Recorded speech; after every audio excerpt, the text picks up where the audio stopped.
ഇതെന്താപ്പാ കണ്ണാടിയുടെ മുമ്പിൽ നിന്ന് എന്ത് കോപ്രായ ഇവള് കാണിക്കുന്നതെന്ന് ചിന്തിക്കും. ഞാനൊരു ഗാനമേളയ്ക്ക് പോവാണ്, ഇതിനകത്ത് എന്തെത്ര വലിയ കാര്യം എന്ന് ചിന്തിക്കുന്നവരുണ്ടാവും. പക്ഷേ എൻ്റെ ലൈഫിൽ ഫസ്റ്റ് ടൈമാണ് ഞാനൊരു ഗാനമേളയ്ക്ക് പോകുന്നത്. അത് ഞങ്ങളുടെ നാട്ടിൽ മലയാളപ്പുഴ അമ്പലത്തിൽ. മലയാളപ്പുഴ അമ്പലത്തിലെ നോട്ടീസ് കൈ കിട്ടിയപ്പം തന്നെ കുറിച്ച് വെച്ച ദിവസമാണ് മാർച്ച് 14. എന്താ പ്രത്യേകം എന്നല്ലേ, വിനീതേട്ടൻ്റെ ഗാനമേള. പ്രതീക്ഷിച്ചതിൻ്റെ ഇരട്ടി ആൾക്കാരുണ്ടായിരുന്നു. അമ്പലവും കവിഞ്ഞ് റോഡും കവിഞ്ഞ് ആൾക്കാർ നിൽക്കാൻ തുടങ്ങി. വിനീതേട്ടൻ്റെ അടുത്ത് പോയിട്ട് വിനീതേട്ടൻ പാടുന്ന സ്റ്റേജിൻ്റെ അടുത്ത് പോലും എത്താൻ പറ്റുമെന്ന് ചിന്തിച്ചിട്ടുണ്ടായിരുന്നില്ല. അത്രയ്ക്ക് തിരക്കായിരുന്നു. 9 തുടങ്ങുമെന്ന് പറഞ്ഞ ഗാനമേള തുടങ്ങാൻ ഇച്ചിരി വൈകി. ഇംഗ്ലീഷ് അറിയില്ല, നമ്മുടെ വിനീതേട്ടനെ കാണാനല്ലേ ഫൈനലി.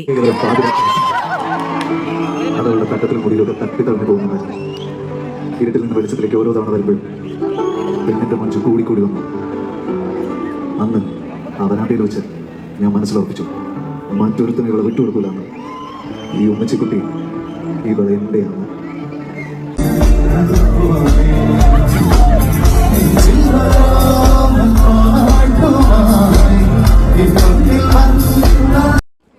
പന്ത്രണ്ട് മണിയൊക്കെ ആയപ്പോഴത്തേക്ക് പ്രോഗ്രാം നിർത്തി വിനീതേട്ടൻ വീട്ടിൽ ചെന്നു.